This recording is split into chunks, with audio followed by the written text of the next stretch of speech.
अभी ऑस्ट्रेलिया के एक सांसद ने उत्तर प्रदेश के सीएम को धन्यवाद दिया है, प्रशंसा किया हुआ है।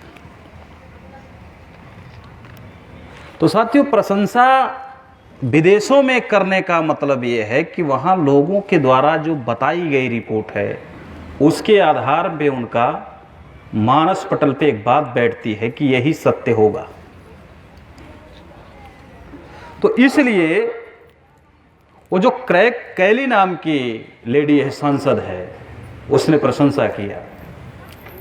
यहां बात यह है कि डॉक्टर राहत इंदौरी साहब एक बहुत ही मार्मिक बात कहते हैं, और उन्होंने जैसे भारतीय जनता पार्टी और कांग्रेस के लोगों को देख के परिदृश्य समझने के बाद ये बात कही हो। उन्होंने कहा कि झूठों ने झूठों से कहा है, सच बोलना है, सरकारी ऐलान हुआ है। घर के अंदर झूठों की मंडी है, बाहर लिखा है सच बोलो। ये एकदम सटीक, जैसे उन्होंने आंख बंद करके सोचा होगा कि भारतीय जनता पार्टी इस तरीके के कृत्य करेगी। सारे नेता सच बोलने की कवायद में जुटे हैं, लेकिन अंदर ही झूठा है। प्रोपेगेंडा खड़ा करने का मामला अंदर ही झूठ है। झूठ और फरेब की बड़ी बिल्डिंग बनाया उन्होंने। आदित्यनाथ योगी जी ने कहा था कि प्रत्येक व्यक्ति को उत्तर प्रदेश में डबल मास्क देंगे। और तो छोड़ दीजिए, मैं बहुत छोटी चीज, माइक्रो लेवल की बात आपको बता रहा हूं। बहुत बड़े बड़े वादे छोड़ देते हैं। तो 24 करोड़ जनसंख्या उत्तर प्रदेश की है। तो 24 करोड़ लोगों को दो दो बढ़िया क्वालिटी का मास्क देने की बात उन्होंने कहा, और बजट भी अलॉट करने की घोषणा कर दी थी। अभी एक भी मास्क मिला क्या यहां बैठे हुए लोगों को सरकार की तरफ से? तो जब छोटी चीज पे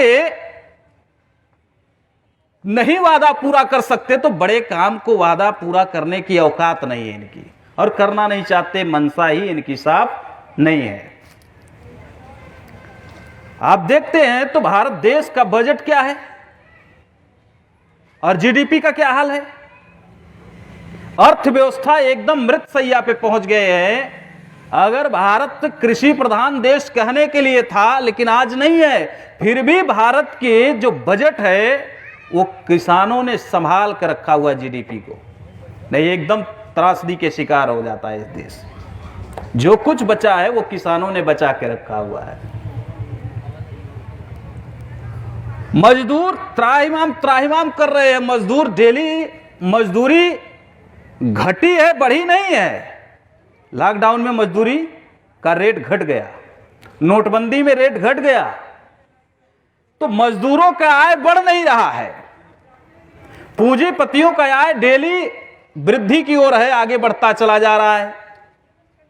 अब देश की दशा और दिशा ऐसी हो गई है कि हमेशा गर्त में चलता चला जा रहा है। एक उदाहरण से आपको सिद्ध कर देता हूं। अगर मैं अपनी पिता की जायज औलाद हूं, तो जिन्होंने पूंजी दिया मुझे, अगर मैं पूंजी को बढ़ाता हूं तो मैं उनका लायक औलाद हूं।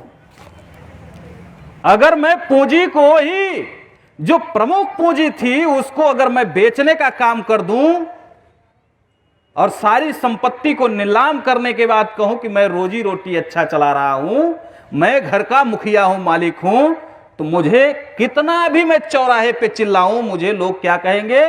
नंबर 1 का नालायक है। वैसे ही भारतीय जनता पार्टी की सरकार और कांग्रेस की सरकार पहले थी, उन्होंने कंपनियों का बेचने का सिलसिला शुरू हुआ, और भारत देश में जैसे बीजेपी की सरकार बनी और उत्तर प्रदेश में सरकार बनी, सारे कंपनियों को नीलाम करने का काम कर दिया। भारत सरकार के पास जो 9 रत्न कंपनियां थी और तमाम जो है टेलीकॉम कंपनी थी, तमाम कंपनियों को उन्होंने बेचने का काम किया। तो बेचने से रोजगार बढ़ेगा या घट जाएगा? तो बेरोजगारी बढ़ गई। सारी कंपनियां बेचने का काम किया। और भारत पाकिस्तान और हिंदू मुस्लिम की बात करते हैं भारतीय जनता पार्टी के लोगों ने। साथियों, 2017-18 में किसकी गवर्नमेंट थी?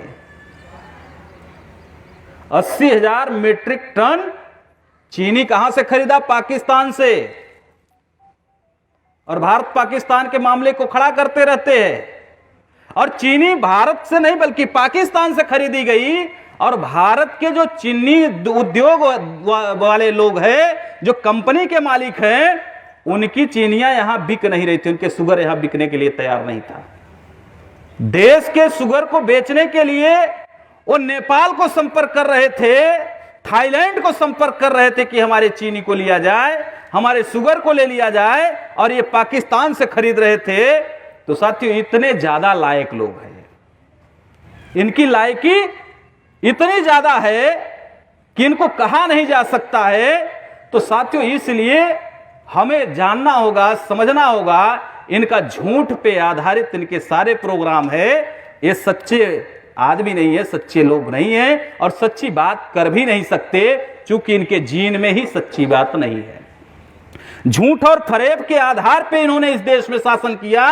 और बहुजन मुक्ति पार्टी ने इसीलिए 28-29 मुद्दे स्टाम्प पे लिख के आपको देगी।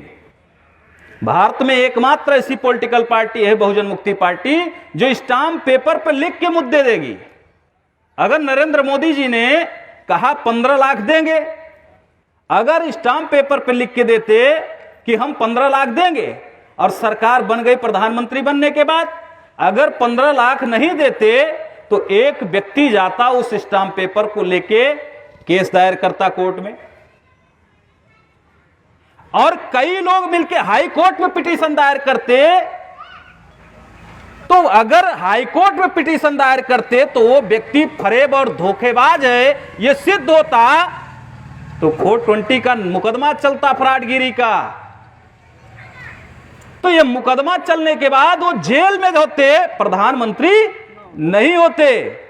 इसलिए हम लोग स्टाम्प पेपर पर जो लिख रहे हैं, इसका ये आधार है, हम लोगों को जगाना चाहते हैं। जो जगाना चाहता है वो चोरी नहीं करता है, जो चोरी करता है वो जगाना नहीं चाहता है। तो साथियों, हम लोग स्टाम्प पे सारे मुद्दे लिख के आपको देंगे। अभी जनरली मुद्दा दे रहे हैं, इसके बाद स्टाम्प पेपर पर लिख के देंगे।